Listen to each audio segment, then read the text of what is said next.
Salam alaikum.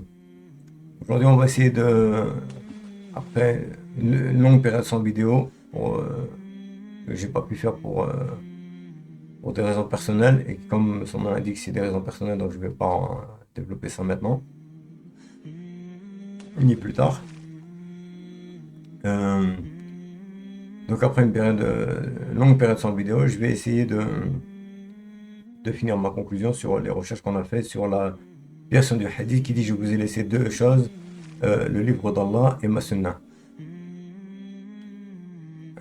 Je rappelle que cette version-là s'oppose à l'autre version du hadith qui dit: je vous ai laissé deux choses, le livre d'Allah et les membres de ma famille.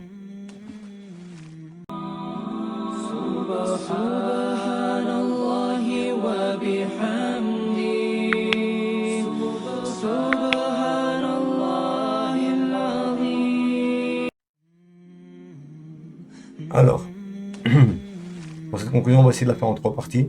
Dans une première partie, on va essayer de faire une synthèse des éléments de preuve qui tendent à montrer que cette version est inauthentique comme on l'avait annoncé.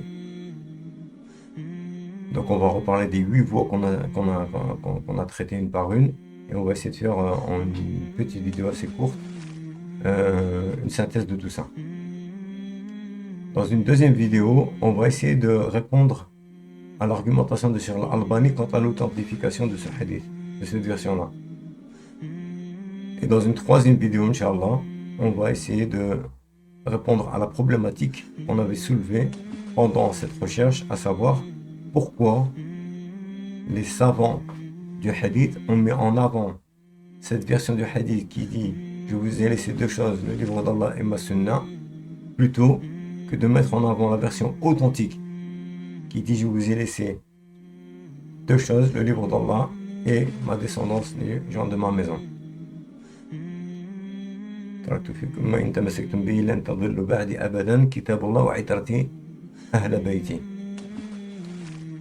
version.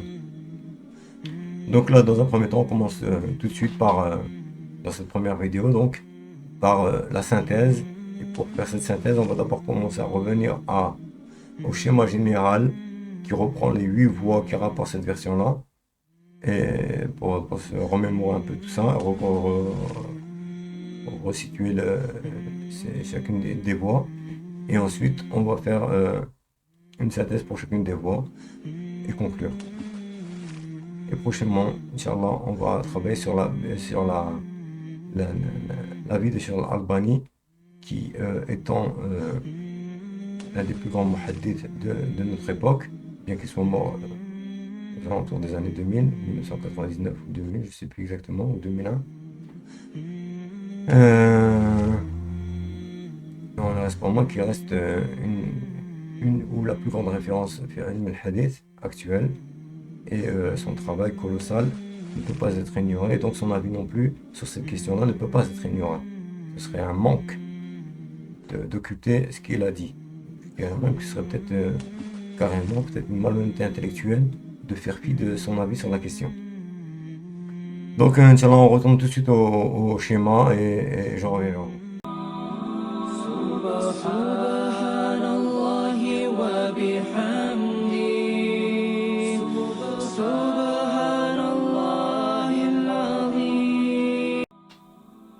Ok, donc nous revoilà avec ce schéma général. On remarque qu'on a 7 compagnons ou 8 compagnons qui rapportent le hadith, le livre d'Allah et ma sunna. Pourquoi je dis 7 ou 8? On a vu parce qu'il y a un sahabi majhoul à gauche, la deuxième cartouche, où il est indiqué que sahabi majhoul est un compagnon inconnu qui rapporte le hadith, mais on ne sait pas si c'est le même compagnon pour Ibn Ishaq et pour al-Bayhaqi, ou bien s'il s'agit de deux compagnons différents. Donc si c'est deux compagnons différents, forcément on a 8 compagnons qui ont ramené le hadith, et si c'est le même compagnon, on ne peut pas le savoir, alors ce serait 7 compagnons. Donc on a 8 voies. La première, en partant de gauche, on a celle de Saif ibn Omar Dabbi. Si vous regardez dans le grand cartouche blanc horizontal, en haut, en dessous des compagnons, j'ai mis les 8 voies. Et donc la première à gauche, dans ce cartouche, c'est Saif ibn Omar Dabbi. Qui rapporte cette voie-là? Al-Khatib al-Baghdadi, en bas à gauche, vous voyez. Alors, dans son livre Al-Faqih wa Al-Mutafaqih. Ensuite, on a la voix de Urwa ibn Zubayr, qui est rapportée par Al-Bayhaqi. Ensuite, on a la voix de Ibn Ishaq, qui est rapportée par lui-même Ibn Ishaq, et qui est rapportée aussi par Al-Tabari et Al-Ajurri. Ensuite, on a la voix de Ismaïl ibn Abi Owais, qui est rapportée par Al-Hakim, 2 fois, et par Al-Bayhaqi. Après, on a, dans la petite cartouche bleue, là, on a Salih ibn Musa al-Talhi, c'est lui qui est le plus grand rapporteur, c'est lui qu'on pourrait appeler le common link, le maillon commun. Donc lui rapporte, qui rapporte de lui, pratiquement tout le monde rapporte de lui. On a une voix qui est, deux voix qui ramènent à Al-Khatib al-Baghdadi. Ensuite, dans le cartouche bleu en bas, on voit qu'on a Daraqutni qui lui-même avait repris de Shafi'i. On a Ibn Shahin, on a Al-Uqayli, on a Al-Lakaïb. Vous les avez devant vous. C'est rapporté aussi par l'imam Malik. Après, on a la sixième voix, pardon. C'est celle de Kathir ibn Abdullah ibn Amr ibn Auf, qui est rapportée par l'imam Malik aussi. Et on a la septième voix, c'est Yazid al-Raqashi, qui est rapporté par Al-Ansari. Et enfin, on a un transmetteur inconnu, qui est rapporté par Bahshal al-Wasiti, pour la dernière voie à droite. Donc, comme on avait dit, comme on vient de montrer, la version qui dit « Je vous ai laissé 2 choses, après moi le livre d'Allah et ma sunna », il est rapporté par 8 voix. Si on prend les voix une par une, on va commencer d'abord avec celle de Taif ibn Ummar, qui est rapportée par Al-Khatib al-Baghdadi.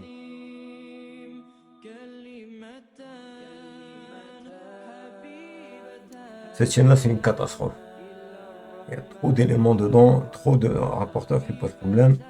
On a un inconnu, on a Taif ibn Ummar, dont les savants ont dit qu'il ne valait pas un fils, comme si on dirait il ne vaut pas 1 centime.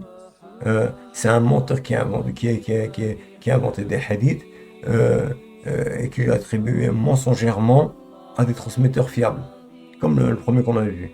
Donc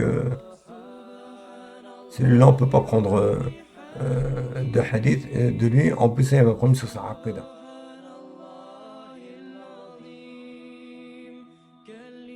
De Urwa ibn Zubayr, qui est rapporté par Al-Bayhaqi. Bon, c'est un hadith mursal. Hein? On a vu que la majorité des savants considèrent que le mursal est faible, et Al-Albani a affirmé qu'un tel hadith ne pouvait renforcer un autre hadith mursal de ce genre. Donc, car il comporte, comme c'est mursal, il peut comporter un ou plusieurs inconnus, et comme c'est des inconnus, et ben ça peut être les pires des menteurs. Donc on ne peut pas prendre cette chaîne-là non plus.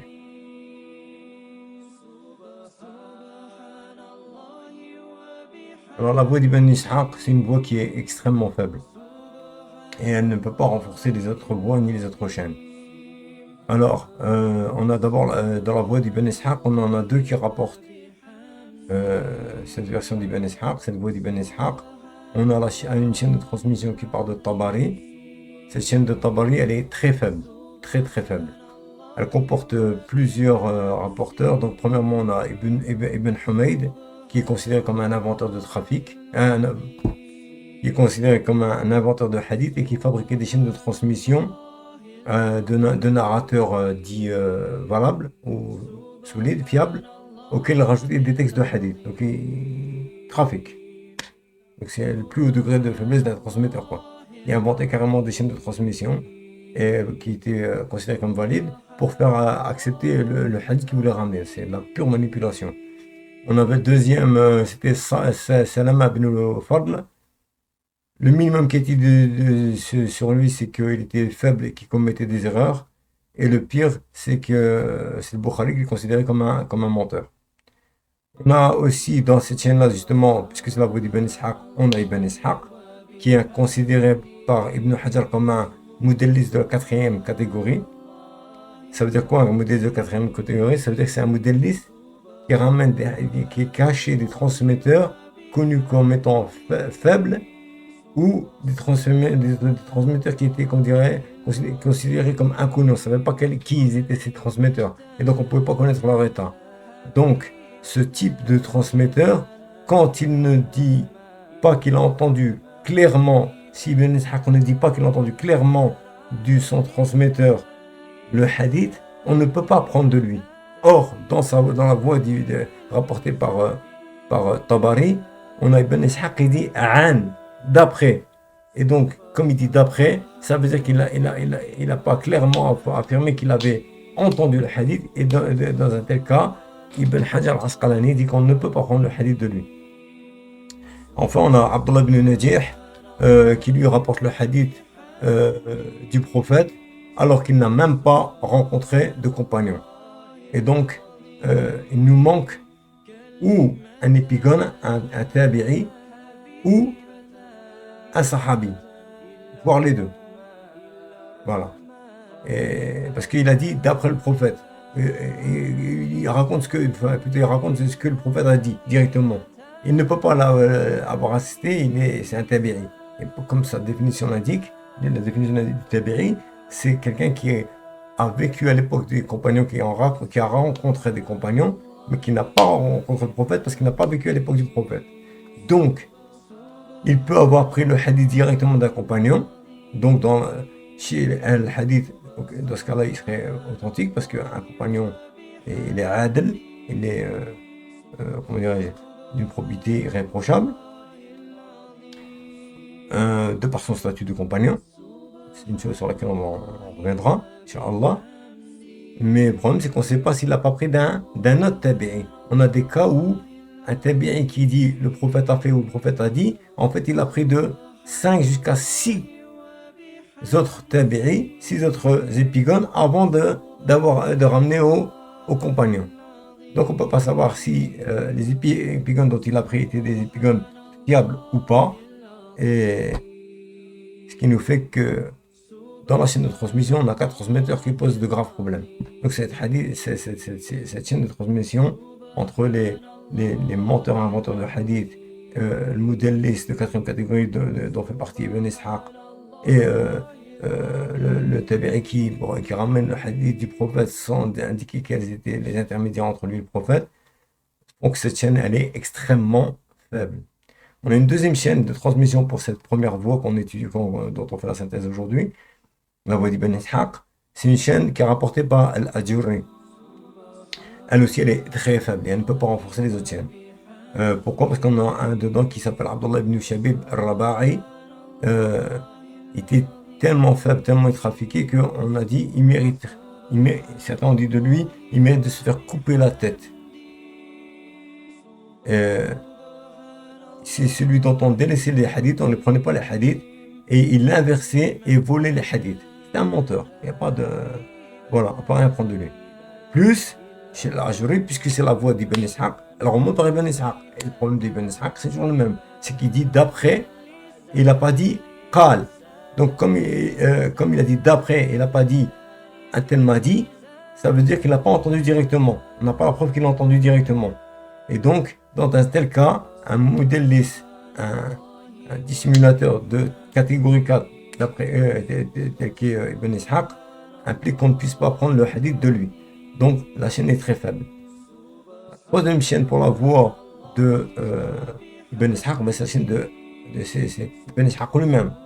En fait, on a déjà expliqué que Ibn Ishaq, on n'a pas son ouvrage, c'est Ibn Hisham qui rapporte de Ibn Ishaq. Et quand on retourne à Ibn Hisham et qu'on cherche ce qui est le hadith, on s'aperçoit qu'il n'y a aucune chaîne de transmission. On n'a pas de chaîne de transmission. Donc, aucun des transmetteurs ne sont connus.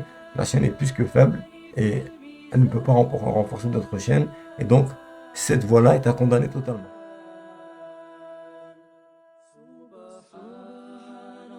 Alors, la voix d'Ibn Abi Owais, qui était, donc Ibn Abi Owais, c'était le neveu et le gendre de l'imam Malik, hein. Certains ont dit de lui qu'il vaut 2 centimes, 2 fils. Hein. Plusieurs ont dit de lui qu'il était un menteur et un inventeur de hadith, qui recourait à la corruption, hein, Rishwa, et Ibn Hajar semble confirmer ce statut de menteur et affirme que, en dehors de Bukhari, ces hadiths ne peuvent pas être acceptés. Or, cette version-là d'Ibn Abi Owais du hadith, elle n'est pas chez le Bukhari. Donc, si on écoute Ibn Hajar, on ne peut pas le prendre à faire les classer.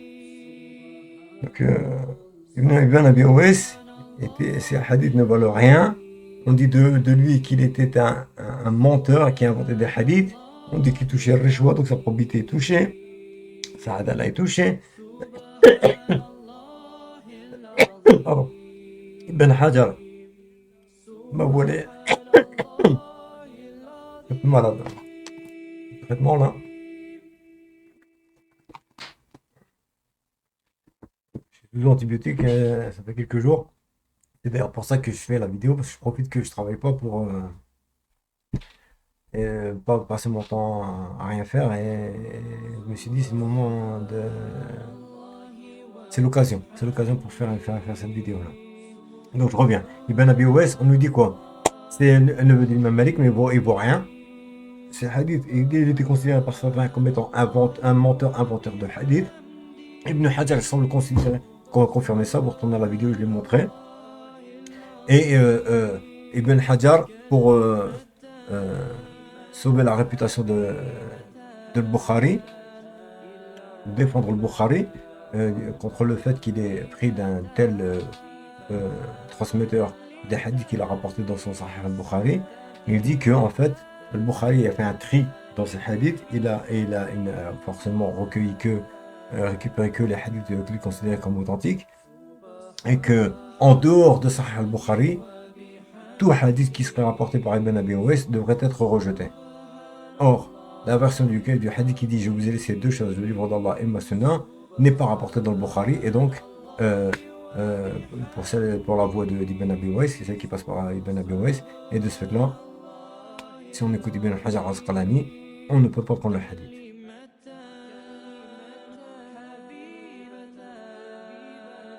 Salah ibn Moussa al-Talhi, c'est lui qui a diffusé le plus le hadith. On a plus d'une dizaine d'ouvrages qui citent ce hadith qui est en référence. Et lui, il est faible. Certains disent que ces hadiths ne valent rien. Al-Bukhari dit de lui qu'il est munkar al-hadith. Or, on a vu que quand le Bukhari dit munkar al-hadith, ça veut dire qu'il le considère comme un menteur. Et donc, on voit que cette chaîne-là, elle est à condamner.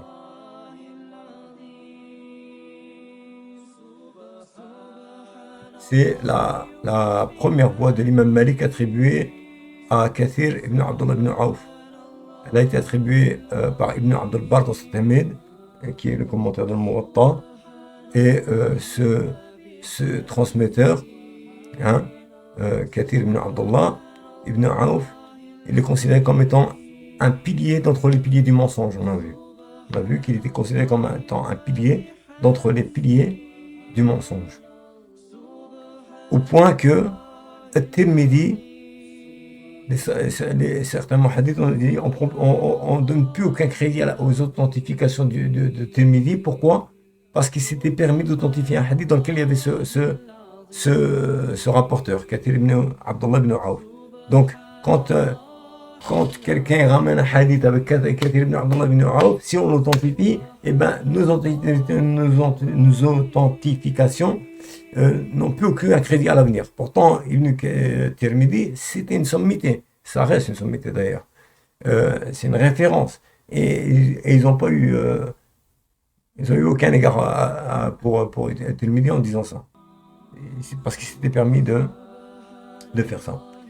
Donc ce hadith, il est extrêmement faible. Cette voie-là est extrêmement faible. Et on ne peut pas l'utiliser non plus pour renforcer les autres voies.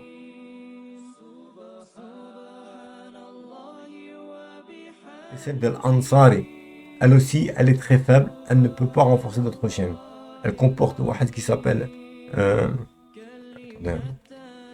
il s'appelle Yazid, oui, Yazid al-Raqashi, Yamatruk al-Hadith, donc c'est un menteur, et certains ont dit, c'est là le bon hein. Certains ont dit, certains muhaddiths ont dit, ils préféraient commettre zina que de commettre le péché de rapporter des hadiths de celui-là. Et d'autres ont dit, ils préféraient être des bandits de grand chemin, plutôt que d'aller prendre des hadiths de celui-là, pour dire à quel point il est faible. Donc cette voie-là aussi, elle est très faible, et elle ne peut pas renforcer d'autres chaînes.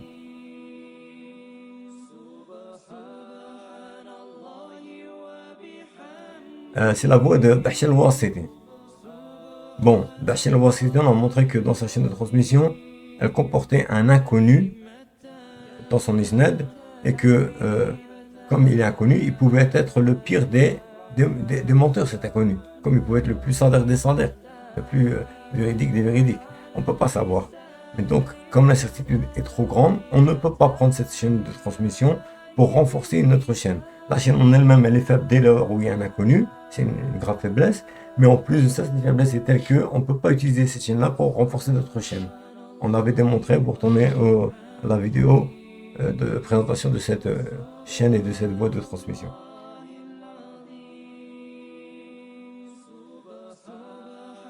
Résultat, on a 8 voies, toutes très faibles, pas une ne peut renforcer l'autre, et de ce fait-là, cette version-là est à considérer comme étant inauthentique. Pourtant, cette voie-là, comme on a dit, elle est rapportée, cette version-là du hadith qui dit « Je vous ai laissé deux choses, le livre d'Allah et ma sunna », et qui s'oppose à la version qui dit « Je vous ai laissé deux choses, le livre d'Allah wa itrati ahla bayti », ma descendance sur les membres de ma famille. Cette version-là, qui est inauthentique, donc elle a été mise en avant et on la retrouve dans de très nombreux ouvrages. Je vous ai montré à peu près 15 ou 17 ouvrages à peu près qui rapportent ce hadith-là selon 8 voies qu'on a développées en détail.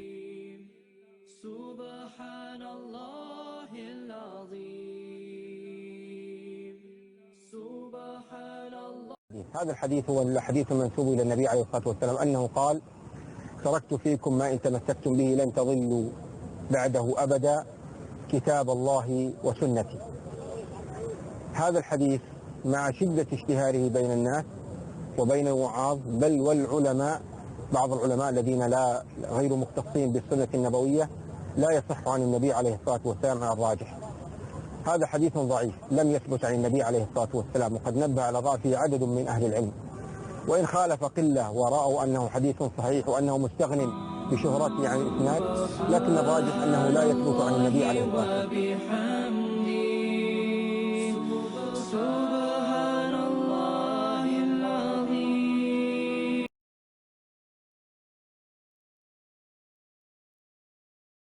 حديث كتاب الله وسنتي يعني أنه باطل. أنا من خلال بحثي في هذا الحديث أقول لا يصح كتاب الله وسنتي. أنا من خلال بحثي في هذا الحديث أقول لا يصح.